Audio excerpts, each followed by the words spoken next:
What's up, guys? It's your boy Barca Boy 103. Today we're gonna be reacting to the Barcelona news over the past 48 hours, where a lot of big topics have to be discussed about and a lot of news has come out. Firstly, of course, Messi into Miami is a done deal. We do have the details of that operation that could hint at a still possible return for Messi to Barcelona in the future, and also both Barcelona and Lionel Messi have spoken officially on his failed transfer. We have the full interview and the official statement of Messi and Barcelona respectively. We're going to discuss it, read it, and analyze the situation and the relationship as well. Now, of course, Barcelona have other targets other than Messi, one of them being Ilkay Gundogan. According to reports, Gundogan will choose Barcelona following the Champions League final this Saturday, and also Barcelona are in the market for a right back. They do have this 2-year right back plan that involves loaning a right back now and then signing a permanent one next year in 2024. We're going to discuss that. Talk about Neymar, is hesitant transfer possible following Messi's failed move. But of course, the main topic with Barcelona wanting to sign players, they have to sell players. We have updates on the sale of Franck Kessie, Ferran Torres, Ansu Fati, Garcia, and Raphinha. The club needs sales. Will these sales happen or not? Because everyone at Barcelona wants to stay. We also have some updates on the UEFA Sanction, Super League, and also how much Barcelona received for their friendly match against Vissel on Tuesday. But before we get into it, make sure you guys smash that like button down below. Let's try to get to 200 likes in this video. Be very much appreciated. And also, if you're new, make sure to subscribe down below if you haven't already, and let's get into it. Let's start off with the transfer news over the past 48 hours. Now, we're first going to be discussing Barcelona's pursuit to sign the German midfielder Ilkay Gundogan. And it does look like that Barcelona have their man pending, of course, post-Champions League rumors, so to speak. There are reports coming in from Barcelona saying that Gundogan will be a Barcelona player next season. The player will sign a 3-year contract with a salary of 4.5 million euros net per year. Gundogan now is just waiting for Barcelona to solve the financial problems. He has told his entourage that first Barcelona needs to sort out a few things, and then that's it. There have been reports following through. Firstly, Mateo Morito came out saying that Saudi Arabia are also in for Gundogan. Joao Cancelo came out saying that Ilkay Gundogan's entourage rules out the option of moving to Saudi Arabia. His future lies between Manchester City and Barcelona. Miguel came out saying that Xavi's had Gundogan's yes for 3 months now. We will see if he ends up keeping his word or not. So according to Miguel, Gundogan told Xavi, yes, I will be coming to Barcelona. Finally, Juan Marti came out saying that Ilkay Gundogan's wife does support the move to Barcelona. Of course, everyone's wife wants to live in Barcelona. We've been hearing a lot about wives in Barcelona recently. Anyhow, Gundogan, it's one of the main priorities for Xavi. We're also hearing reports that Xavi is willing to sacrifice other positions this summer if Gundogan signed. For instance, let's say he'd rather sign Gundogan than sign a right back. So if we bring in Gundogan, he won't need to bring in a right back anymore, per se, as an example. That's the reports currently coming in. So we'll wait and see with Ilkay Gundogan. But again, nothing will be clear until after the Champions League final. But one thing that is clear about Barcelona's midfield reinforcement is that Ruben Neves is a deal that can be done very, very quickly. And Ruben Neves now is willing to wait for Barcelona. Fabrizio Romano has come out saying that Ruben Neves is waiting and will wait for Barcelona. Of course, personal terms with his agent Jorge Mendes were agreed since the end of April. So Neves is willing to kick back and just wait for Barcelona to sign him. Again, Fabrizio Romano and also Jordi Miro both came out saying this is their opinion, not news, that they think that Ruben Neves will end up being a Barcelona player by the end of the transfer window. Of course, his arrival will mainly depend on sales, more specifically Franck Kessie. We will talk about him later on in the video. So wait and see with Neves. Again, his signing, you could say, is very much well on track. He is just waiting for the green light, and Wolves are waiting for a bid from Barcelona. But the area in the midfield that is the absolute priority for Barcelona is, of course, reinforcing the center defensive midfield position, where currently Barcelona have no one. Now, Miguel from AS came out saying that Barcelona have decided that it is urgent to sign a top defensive midfielder, and the two names that are clearly on the table right now are Joao Kimmich and also Martin Zubimendi. Again, I see both these players as difficult coming in. Zubimendi is going to have to be costing you 60 million. You have to convince him. And then Joao Kimmich, you're looking around probably 80, 100 million euro package you could probably get away with. it's two very expensive operations. I think you're looking at Martin Zubimendi as the easier route, because all you have to really do is convince them. There's no real negotiating with Sociedad, just activate the release clause and that's it. But with Kimmich, they could agree personal terms and talk to Bayern Munich. That's at least a month right there of negotiating on both sides. But it's quite clear that Xavi does want one of these two DMs coming in at some point this summer. I see these as both difficult. I think we talked about, remember, the list of DMs Barcelona looking at a few weeks ago when I was in Barcelona. We had, Guido Rodriguez, Oriol Romeo, Conte's already off to Saudi Arabia.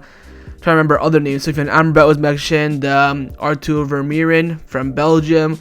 We might be looking at those options, because personally for me, I see both these two options as very, very, very difficult. Not because Barcelona don't have the money, but it's also on the club side for Bayern Munich with Kimmich, and then on the player side with Zubimendi. I see them both as very difficult, but wait and see. Xavi's made it very clear that he wants the priority right now, with Messi now out the window, is to sign a top level pivot. Now, another position that Barcelona want to reinforce this summer along with the pivot is, of course, the right back position. Again, we've been hearing the main name of Joao Cancelo recently, but apparently Barcelona do have a 2-year plan in place for the right back position. Now, this is coming in from Joaquin Pereira from Sport, who is alright, reliable scale-wise, but he's of course top tier when it comes to Brazilian players being rumored to Barcelona, and there is a Brazilian player being mentioned. He came out saying the intention of Barcelona is to postpone the investment of a new right back for at least one more season. The sports management's priority right now is for Joao Cancelo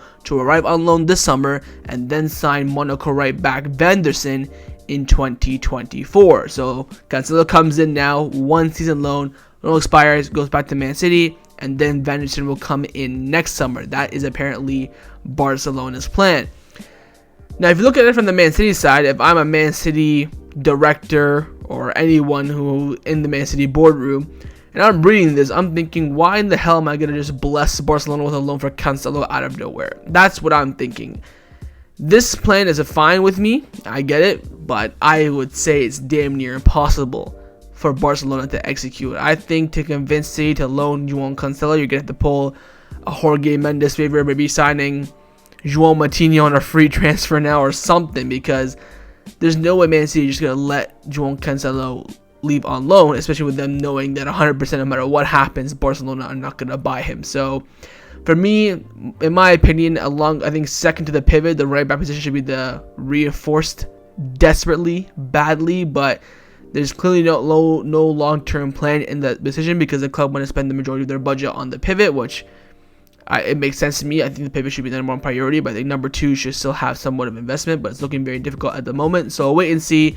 The club are still in the market for a right back this summer, but there are complications in bringing one this summer. Now, Barcelona will also be looking to strengthen their attack this summer, with them really wanting a world-class left winger, and now with Messi not coming, of course, we talked about this a few weeks ago, that if Messi didn't arrive, Neymar's name could be an option. Now, once the Messi transfer fell through, Neymar's name was surfacing around social media. Juan Martí, who of course was the one who wrote the original news saying that if Messi doesn't come, Neymar could come, he came out saying, as far as Neymar is now concerned, some people in the board are strongly ruling out this option, but for the coaching staff and the sporting directors, he is 1000% ruled out. So board members wouldn't mind Neymar coming out, but Xavi, his staff, Aleman, Deco do not want Neymar coming whatsoever. For me personally, I agree. I would not bring Neymar back. Again, he is injury prone to hell.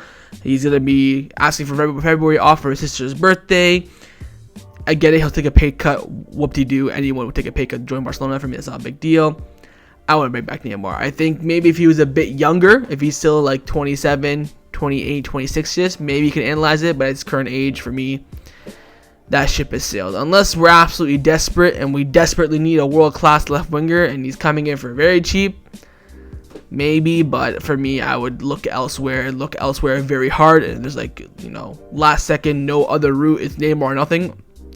I'll take it, but I personally wouldn't be going for Neymar whatsoever, and neither are Barcelona. Now, the summer transfer window for Barcelona hasn't really got off to the greatest of starts, because Barcelona's number one priority this summer was, of course, the greatest human being to ever touch a football, and that transfer, of course, is not happening. His move to Inter Miami is now official and confirmed from Messi himself, Inter Miami, and also the MLS. Now, There's been a lot of talking over the past 24 hours. We've gotten a few clarifications on Messi's transfer to Inter Miami and also the behind the scenes of what happened. Both Messi and Barcelona have released official statements on the transfer that, failed.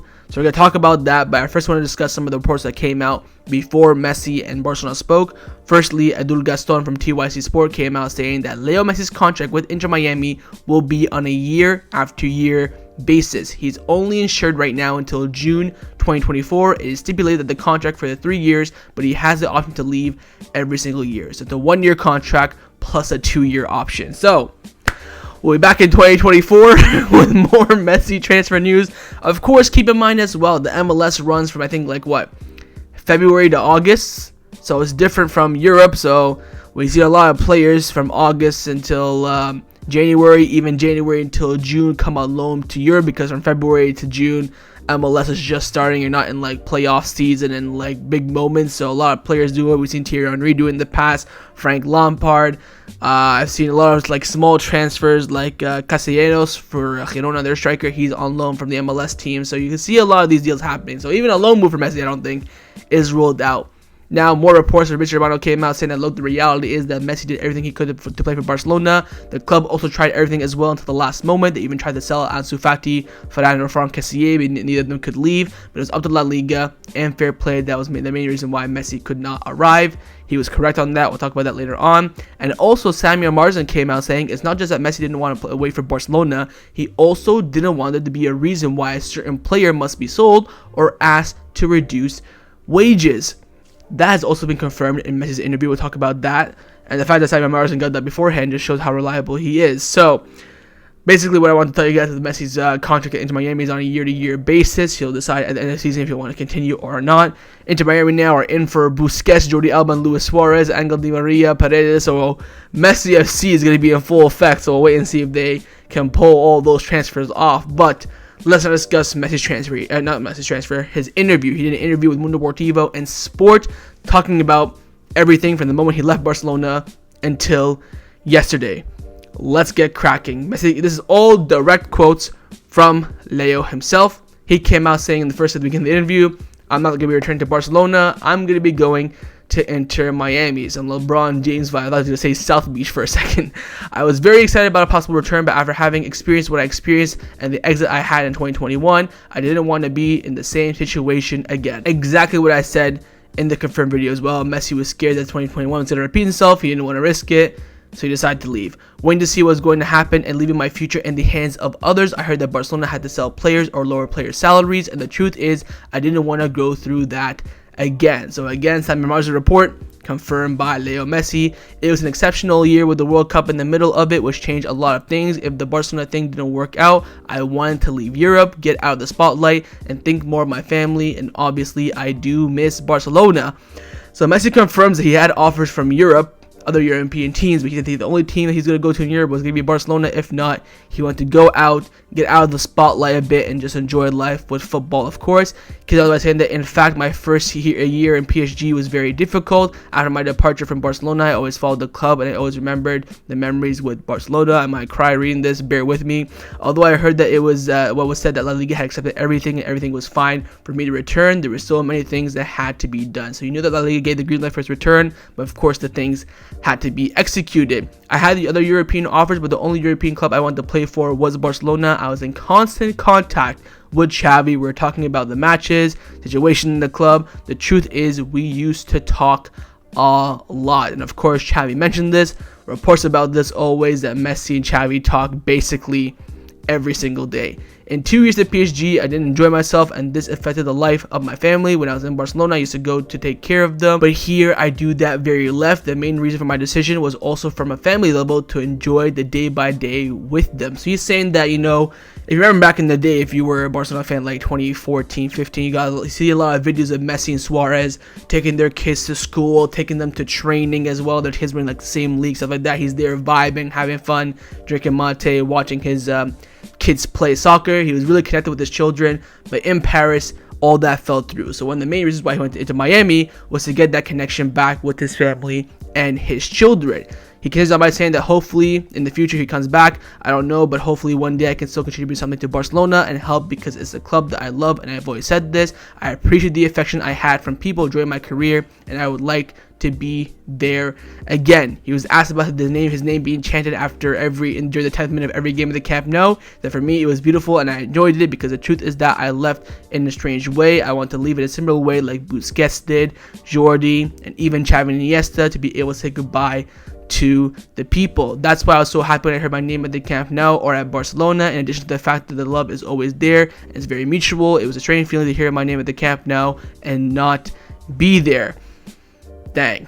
So Messi's basically saying that the main reason why he wants to come back to Barcelona is to get a proper farewell, which of course he deserves. In fact, I spoke very little with Joan Laporta, maybe once or twice, but I communicated a lot and more with Xavi. Since he arrived as the coach of Barcelona, we also talked about possibility of my return. So since Xavi became the Barcelona manager, him and Messi talked a lot, whether about the team, life, him coming back.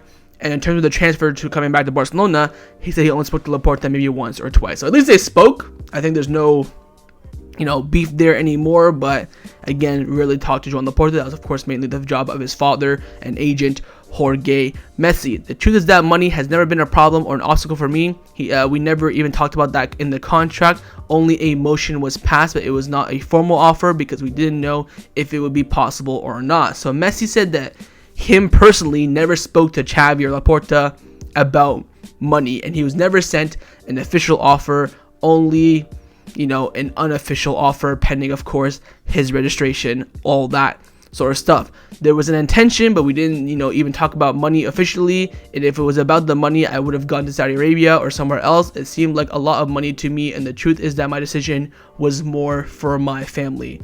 Which again is very interesting because, Messi's an ambassador, a tour ambassador for Saudi Arabia, but he wouldn't recommend living there, which is crazy. The club today was not in a position to confirm 100% that I could return, and it's understandable to the situation the club is going through, and that is how I experienced it back in 2021. I followed Barcelona all year round. I wanted Barcelona to win the league like all the Barcelona fans wanted, and the first year too, I talked a lot with Xavi also about the game, and I was excited that they were able to win La Liga.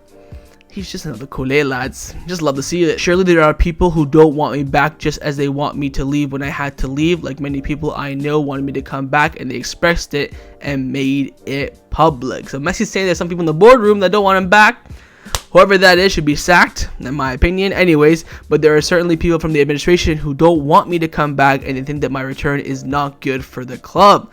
Sheesh. With Busquets and Alba, we never agreed to go anywhere together. No, in Miami. How ironic. I made my decision for myself, and I didn't know what they were going to do. I decided to take the decision earlier to get it over with and to be calm and think about the holiday and my future already planned, what I know was going to be possible. So again, as you already know, he wanted to decide quickly. He didn't want to worry about it. He wanted to go on Argentina national duty, calmness. He was going to go on vacation with calmness. That's his decision. And finally, Messi concluded by saying that after winning the World Cup, which is the thing that I lacked the most, to close my career from this aspect, I wanted calmness. So essentially, Messi saying is that, look, I wanted to come back to Barcelona. If I could pick anywhere to go, it would have been Barcelona. Not only was it not possible, there were a lot of implications for me to return. I didn't want to, sit around and wait for Barcelona to sell players, reduce salaries. And he also didn't want to be the reason that Ferran Torres was sold or De Jong had to reduce his salary. He didn't want that lingering over his head because he knows the media is going to be all over him in that sense. On the media, he wanted to leave, I think, to get a little bit at the spotlight. I think what he's trying to say is that, look, I've been under the spotlight since I was 16. When I went to PSG, everyone was around me. I want to go to Inter Miami. That way I can still compete, but the spotlight isn't as big as it is in Europe. Have a little bit of sense of calmness. I can, take my kids out, blah, blah, blah, and also compete in the MLS. So, fair enough. We were talking about it a lot that Messi does not want to wait. Why? He gave his reasons. He wanted calmness. He didn't want to worry about it. He set his deadline, and in the end, Barcelona couldn't meet it. Now, following Messi's big interview, the club actually released an official statement. This is coming in from the club, Barcelona. They came out saying that on Monday, June the 5th, of course, this is all happening on Wednesday. Videos being uploaded on Thursday. On Monday, June the 5th, Jorge Messi, the footballer's father and representative, conveyed to the club's president, Joan Laporta, the player's decision to sign for Inter Miami, despite having a proposal present by Barcelona in response to the well expressed by both FC Barcelona as well as Lionel Messi to return to dress as a Blaugrana. So the club knew that on June the 5th, Messi was going to Inter Miami. So all this circus we've had on Monday and Tuesday and Wednesday morning was all for nothing because the club knew Monday. So remember Monday morning when Jorge and Messi was coming out, oh, we're confident Barcelona return. And then he said at night that, oh, I see the return is complicated. He said that because he told the club that he's going into Miami. And all the stuff that happened on Tuesday, 85% in the morning, 6 p.m., 60%, all this stuff was for nothing because Barcelona knew on June the 5th he was going into Miami. Anyways, President Laporta understands and respects the decision taken by Messi to want to compete in a championship with fewer demands and further away from the focus and pressure to which that he has subjected to in recent years. So again, Messi told him, I want to go to Inter Miami, get the spotlight for a bit, less demands. Of course, you're going to be competing from February to August. I think they only have like 2 trophies in the MLS or something like that. Less demand, all that sort of stuff. Of course, in Europe, you're competing, training week in, week out, double training sessions there in Miami. It's lime life stuff, and plus Messi doesn't really care, let's be honest. So they understand that. Both Joao Laporta and Jorge Messi also agreed to work together to promote a great tribute from Barcelona fans to the footballer who has been and is and will always be loved by Barcelona. So Jorge Messi and Joao Laporta spoke about a tribute to Messi, whether it's going to be a match or he maybe signs for Barcelona in the future. 1-game contract. Just throwing that out there. For me, for a tribute, what I want is Messi to be a Barcelona player and we send him off. I don't want him to come to the camp now. We just clap and wave at him, get the mosaic stuff. I want him to be a player. That's just me anyways. So a lot of people were going crazy about this second paragraph that Laporta understood and respected the decision taken by Messi to want to compete in a championship with fewer demands and further away from the focus and pressure to which he has been subjected to in recent years. That's just a club saying what Messi said, and that's not the club, saying that, oh, Messi didn't want to come, he had the choice and he chose not to. Messi clearly could have waited for Barcelona, but he didn't. Firstly, because he didn't want to, be the reason why players got sold, wait for salary reductions. He waits and waits and waits, and in the end, they don't sign him, just like happened in 2021. I don't know if you guys realize this or not, but 2021 did play a big impact on how the situation turned out. So, in the end, everyone's happy. Barcelona will go with their summer plans. Messi's going to go off into the limelight into Miami. I don't think he'll play for Miami until end of July because he's going to go play for Argentina, then get a month off as well. Everyone said at some point in the future they're gonna read Kindle, whether Messi's gonna be a player again or a technical director, sporting director, whatever the case may be, and there will be a tribute to Messi in some way, shape, or form in the future, hopefully corresponding with the 125th anniversary of the club in 2024 or maybe in 2026 with the Espai Barca fully being done. So that is the Messi saga over for the summer of 2023, but we'll be back again in January of 2024. Now, with the summer transfer window slowly but surely approaching, the club do have priorities and objectives to reach by the end of the summer transfer window. Jaime Miguel from AES came out saying that Barcelona had decided their priorities for this summer are as follows. Of course, number 1 being Lionel Messi. That's not going to happen anymore. So technically, number 1 is a defensive midfielder. 2nd is an attacking midfielder. 3rd is a striker. Then 4th is a right back. How the right back is this low really triggers me. I'd rather sign a right back than a striker. I really do. That's just me. So you're looking now, defensive midfielder, attacking midfielder. So, maybe a substitute for Pedri. That could be a Bernardo Silva. That could be maybe, I don't know, Dani Olmo. Just off the top of my head, Dani Olmo's not going to come, but hypothetically speaking, striker, that could be Victor Roca, Marcus Thuram, Oba. The right back, either Joao Cancelo, Foyth, maybe Pavard, maybe Vanderson. So those are the priorities for Barcelona. I am very, very much okay with that. I do think we should be looking at the left winger position as well. If we're going to sell Ferran Torres, I think someone should come in to replace him, whether that's Abde or Carrasco, or maybe just trust Lamine Yamal for a season. Now, there are reports also coming in that Xavi has told Barcelona that the club needs to have 2 top-class players in every position of the squad for next season. Agreed, but Marcos Alonso isn't a top-quality player. Sergio Roberto is not a top-quality player. You could argue that Eric Garcia isn't a top-quality player. Ferran Torres isn't a top-quality player. So not only do you have to sell players in the squad, you have to replace them. Now, Marcos Alonso, Roberto, and Eric Garcia aren't going. Rafael Guerreiro just signed for Bayern Munich. That's probably the biggest miss of the summer for Barcelona. Imagine having Rafael Guerreiro and Alejandro Balde. Oh my god. And I guarantee you, Rafael Guerreiro's salary is very close to Marcos Alonso. Marcos Alonso, I think, is probably earning around 80 grand a week, maybe 70. I guarantee you Rafael's earning like 90, 100. Imagine we could have sold Alonso, saved his salary, just gave it to Rafael Guerreiro, because I have no doubt Guerreiro would have taken 80k a week at Barcelona. Anyways, beside the point, Barcelona's plan for the summer is in place, and now up to the board and the sporting directors, Mateo Deman, Deco, who's still not official yet, Rafael Uce and Joan Laporta, to execute. Let's now discuss the players who have been rumored to be leaving Barcelona over the past 48 hours. Of course, the main priority for the club, sales. They want to sign defensive midfielder, attacking midfielder, striker, right back. Sales. Now, Jaime Miguel came out saying the Barcelona sporting area will have a meeting today with Xavi and Mateo Deman at the helm to make the first decisions of the squad planning ahead of the upcoming season. So again, the wheels are fully in motion. Yesterday, the club came back from Tokyo. I think they came back around, what was it, like 6 p.m., 4 p.m. Barcelona time, somewhere around there. So today's going to be a big day where they're going to have meetings and make decisions on many different aspects. Now, of course, we all know the three main candidates that Barcelona have up for sale, and that is, of course, Ansu Fati, Ferran Torres, and Franck Kessie. Sport have come out saying that Kessie, Ansu, Ferran Torres are transferable players, but for now, there's nothing advanced on their departures. Fabrizio Romano, again, was talking about Messi, said that, look, Barcelona really tried to sell Ferran Torres, Ansu, Franck Kessie in those 48 hours to try and get Messi, but they couldn't. These are the three main players who are going to leave. Now, we're going to talk about Franck Kessie in a minute. With Ferran, I think he's dusted. 25 million, 30 million, whatever the case may be, you take it. But with Ansu Fati, I think he does have a chance, especially with his willingness to stay.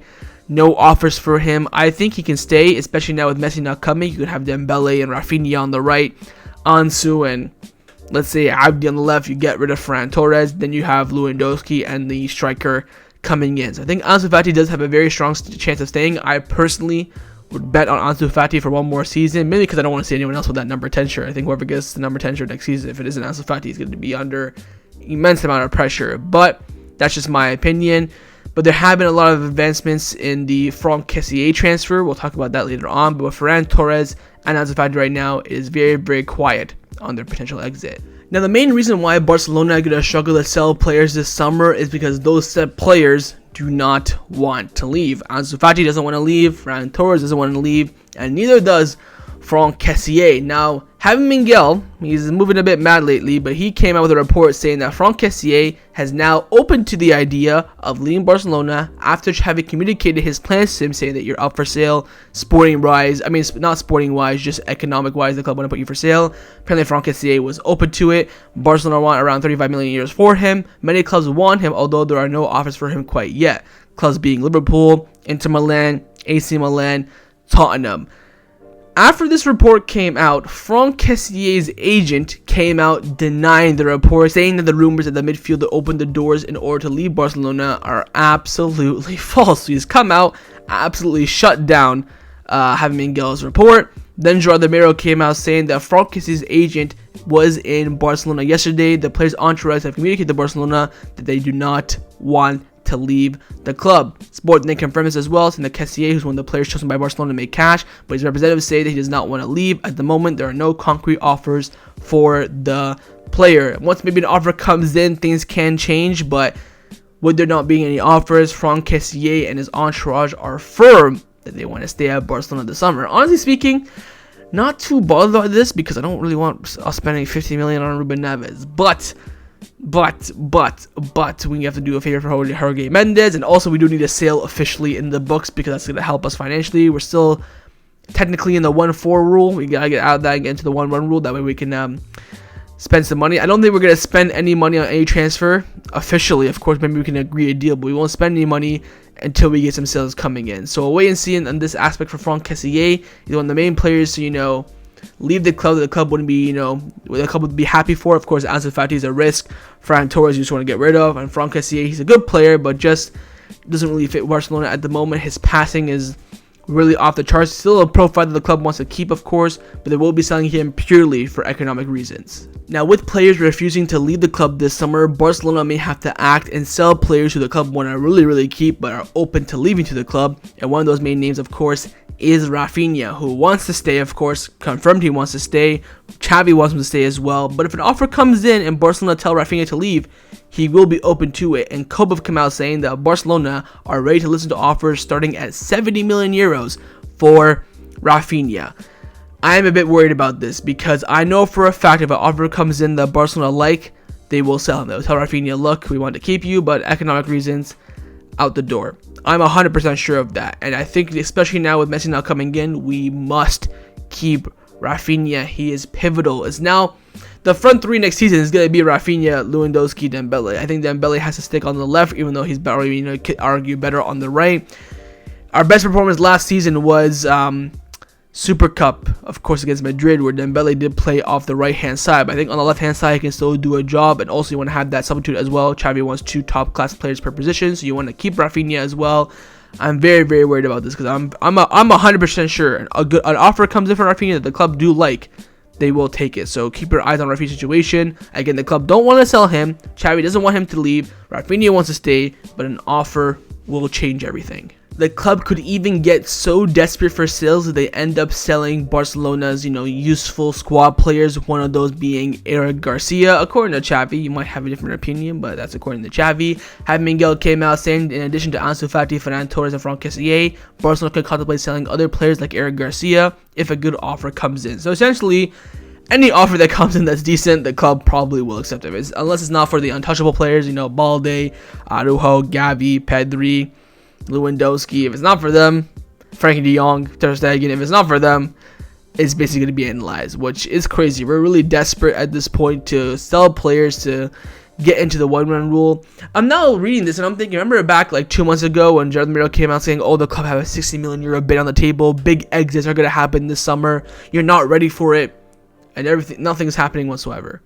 Apparently the club had deals in line. Nothing's happening. So I think the club are getting desperate, and I'll tell you this right now. We cannot sign players until we sell. Technically, we can sign players, we can spend money and stuff like that, but we cannot register players until we sell. We'll have to wait and see what happens, but again, the club are considering sales for everyone, including the likes of Eric Garcia. Now, one of the key areas where Barcelona plan to make a lot of money from is from the players returning from loan in order to sell them. Miguel from AS came out saying that of the players returning from loan, only Abde is the player that Barcelona are planning to keep for preseason. The rest, including Nico Gonzalez, could be included in operations to sign other players or sent out on loan again. So all the players are coming back from loan, they all have no chance, but Abde, he will be doing preseason with the squad after his fantastic loan deal at Osasuna. So Lenglet is going. The reports right now for Lenglet is that Barcelona and Tottenham are in talks at the moment. Titi, he'll be out the door soon. Lyon or whoever it is in Serie A. Dest, the club want to push a transfer. They have a lot of loan offers for him. They might just crumble and loan him, but they want to maybe include him in operation or sell him. And then with Nico, there are reports coming in from Sport saying that Nico Gonzalez is close to a loan deal to Real Betis. Barcelona prioritized the sale of Nico, but everything indicates that the operation will be a loan with a buy option if an agreement can be reached. Again, no one's advanced this apart from Sport. And honestly, like I said in the last video, I would consider keeping Nico, especially Barcelona only signed one midfielder. If you only sign one pivot like Zubimendi or Kimmich or whatever the case may be, you need a backup. What did Xavi say? He wants two players per position, and I think Nico can provide that coverage and also maybe a bit of competition, especially in the middle half of the season around January, February, March time is when we're playing, games week in, week out. So wait and see with the local players. I think only Nico and Abde really have a chance, but everyone else will be getting rid of in some way, shape, or form. Let's now discuss some of the news surrounding Barcelona over the past 48 hours. First, we do have some other avenues where Barcelona can be earning some money. We, of course, signed the new lead sponsors deal. We're getting rid of a lot of the Barca basketball team who won a big game the other day. Congrats to them, only won it by 3 points. Barca TV is being shut down, and also, of course, friendly matches. We're going to earn around, I think, 12 million euros from the US tour. But from the last friendly against Vissel Kobe in Tokyo, according to Mundo Deportivo, Barcelona have collected 3 million euros from the friendly against Vissel Kobe in Tokyo. Decent, quick trip there, played the game and ran. 3 million euros in the pocket. We will take that. Nice little Iniesta tribute as well.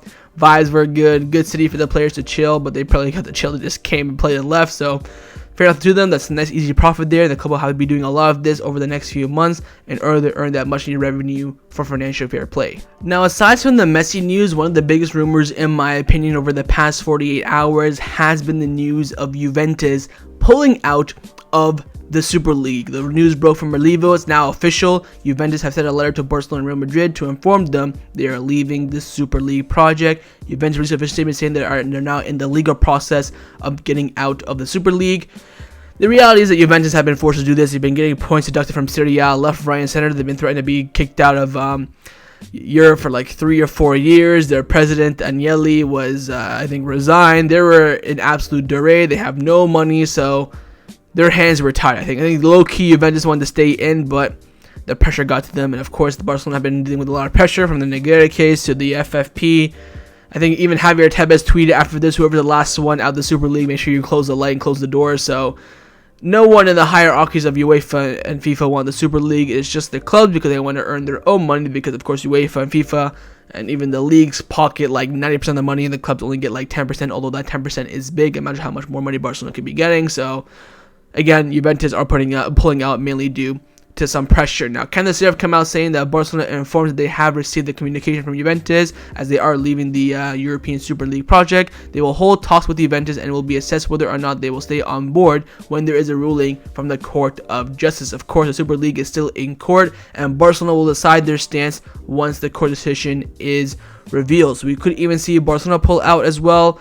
To be honest, it would help us financially, but I do want the Super League to happen just mainly to just piss off Safran and Tebas and forget the bald guy's name for FIFA. I think it starts with an I. Anyways, and plus it'll just bring Barcelona way more money as well. So we'll wait and see what happens with the Super League. I think the court hearing answer is going to come like in July time, something like that. So Barcelona could say are at a bit of a standstill with the Super League. Of course, the relationship with Real Madrid isn't that great following the Negreira case. They took the side of everyone else and went against Barcelona, so that could have an impact as well. But you could say the Super League right now is on the verge of collapsing. Then the final topic that I want to discuss before I end off this video is more following the last report about the Super League and bans being thrown out, and that is Barcelona's potential sanction from the UEFA Champions League for the upcoming season is now confirmed from RAC1, and they've come out saying that UEFA have decided that Barcelona will be able to play in the Champions League next season. They have received the green light. So 100% Barcelona will be competing in the 23-24 Champions League season. Beyond that, you never know. If we pull out the Super League, it might change with this Negreira case and the 71 questions they wanted. It was all kind of in the air, but Barcelona have been guaranteed inclusion for the upcoming and final group stage version of the Champions League. So that one will not be a problem. We'll compete in the UCL, and hopefully we're going to be in the UCL, and hopefully Barcelona hopefully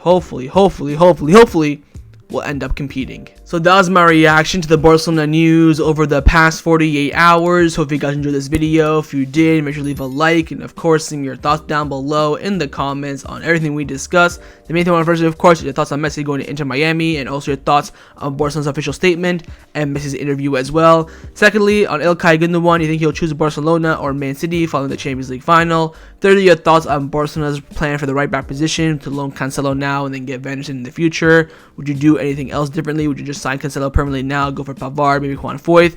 Finally, your thoughts on the sales, like Franck Kessie, Ansu, Ferran, Raphinha, Eric, whoever it is really.